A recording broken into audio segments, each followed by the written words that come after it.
we talked throughout the Dean Evison debacle here about got to make changes, got to shuffle stuff up.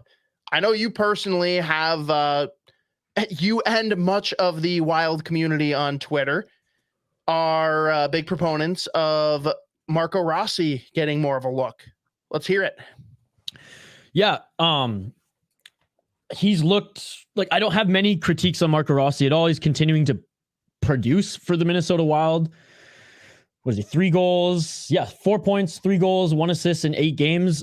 And I think given that the team is struggling right now, he is an offensive threat. He is one of your better players right now. Mine as well. And I think it should be encouraged to give him as well. I think he should get a bigger role. I think he should get some looks on the top line with some of the better players on this team, and see how it goes. And if he can't handle that, then fine. There's room to put him back down the lineup. I don't want to say that like his line is struggling right now, because it's not. If anything, they're doing really good, but that's why he's finding success, and the Wild need to make some changes. They need to spark some of these lines. And I think it also sends a message to some of these older guys, like this younger kid who's faced these adversities and who's finally like on this team now, who worked his way into a regular, into the regular lineup, getting a lot of minutes, is producing, and he should be rewarded. And I'm sorry, we're taking, fucking Hartman off the line there, or we're shuffling, Eck up and putting him on the second line because he's earned it, and he's actually helping the team win. He's one of the only guys on the team who looks like he actually wants to fucking win. I think that whole line and Eck fit in that category. Yeah. So while I understand where you and a lot of the fans are coming from, like I'm not going to lose my mind if that happens. I'm personally very against it. Not in the long run, but right now. Marco Rossi has been through some ups and downs, whether it be injury, whether it be poor play, whatever. This kid had his confidence shredded. He is on a high right now. And that doesn't mean that he's putting up crazy points or doing anything spectacular. He looks like he belongs. He's doing the right things. He is comfortable. He is confident. I don't think that he's built up enough confidence to make him impervious to losing that confidence if he goes up to the first line and things don't work. I personally think almost the same duration as what we're talking about for Dino, like figuring his shit out. I want to see him keep playing with that third line, be comfortable, be confident, build himself up to the point that if you do bring him up for, I don't care if it's 2 games, 5 games, 10 games on the first line, I want it to be almost automatic that you send him back to that third line. He's like, it's all right. Things are going to be good. I'm back. Yeah. I don't know that he's there yet. And I feel bad. I almost feel like a dad and he's my little kid. Like I'm babying him. I don't want to break him. Don't take the first like glimpse of success and ruin him.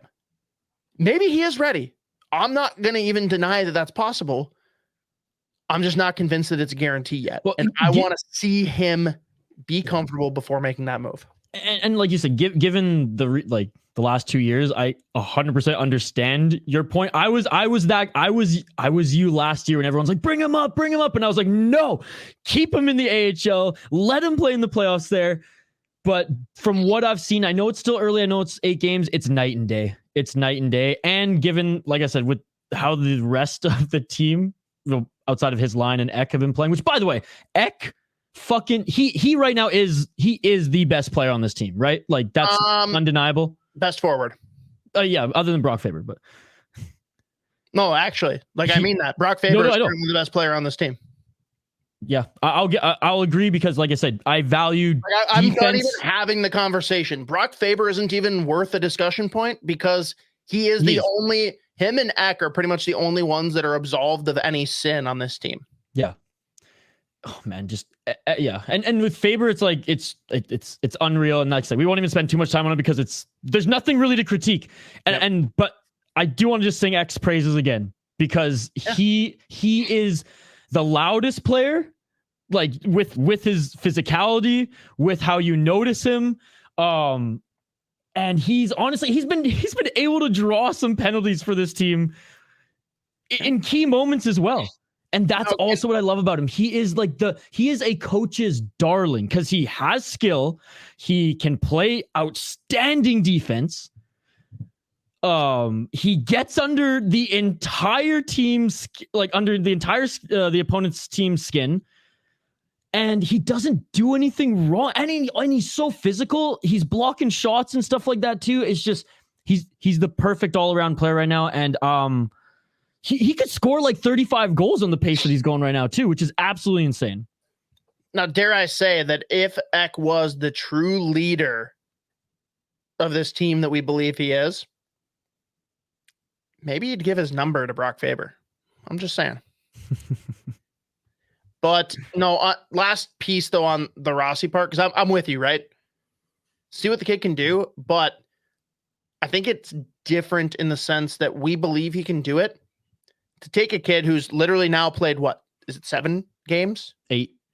He has played 8 games this year. And you're going to flip him and ask him to do something completely different than what he's been doing so far.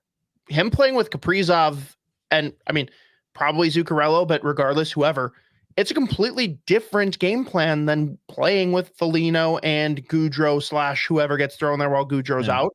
That's the part that, like, I don't want him to go out there and completely change his game yet. But if it happens, I'm not going to like freak out. I'm just not the one that's going to sit here and clamor for it personally. Yeah. Like we got to see it eventually. Is it too early? I guess we'll see, right? I guess we'll see if they make that adjustment.